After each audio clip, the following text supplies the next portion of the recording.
ها؟ مرحبا. اهلين اهلين.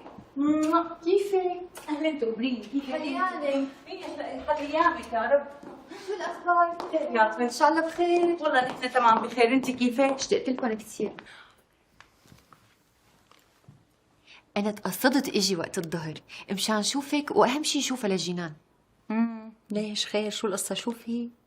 يعني لازم يكون في شي؟ الله يسامحك، لك أنا مشتاقت لكم، بحب دائما طلطل عليكم.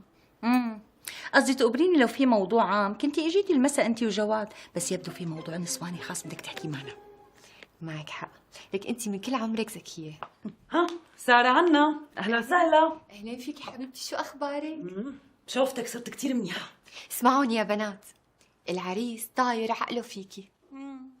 هذا اقل ما يمكن حبيبتي، يعني شيء طبيعي وعادي. ايه لكن اعلاميه قد الدنيا. دخلك شو جاب لك امبارح هديه؟ يو ليش ما قالت لك ام زكي؟ بالعاده ما بتخبي عليكي شيء. سالتها، قصدي قلت ليش حتى اسالها، بسالكم الكم. ايه تقبريني، جاب لها خاتم ذهب. خاتم ذهب؟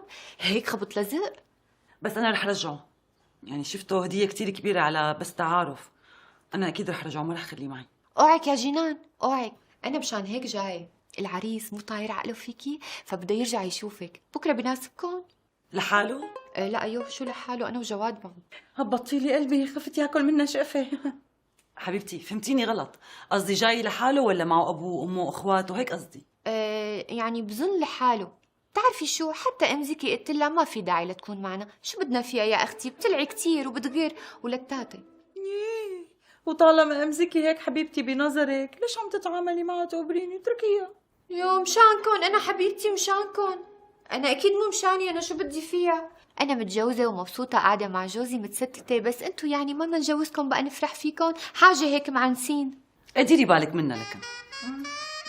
طيب هلا ما علينا، شو مشان العريس يجي بكره؟ أي خليه يجي. خلص تقبريني، خليه يجي، نحن بانتظاره. بانتظارنا؟ بانتظاركم، بانتظاره نفس الشيء. ليلى والله انه في إلنا من وراء الموضوع القصيدي. ايه قصي ايدك حبيبتي، قصيها. يعني انا ليش لحتى يكون في إلنا؟ انا جايبت لكم عريس حليوه، يعني شب بتحلم فيه كل بنات الشام. ييه، وكمان حبيبتي جنان نص اهل الشام بيتمنوا منا كلمه. ايه لكان اعلاميه معروفه، ما حدا بيعرفها غيرنا.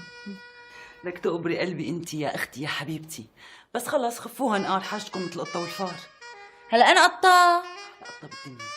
لكن انا الفار؟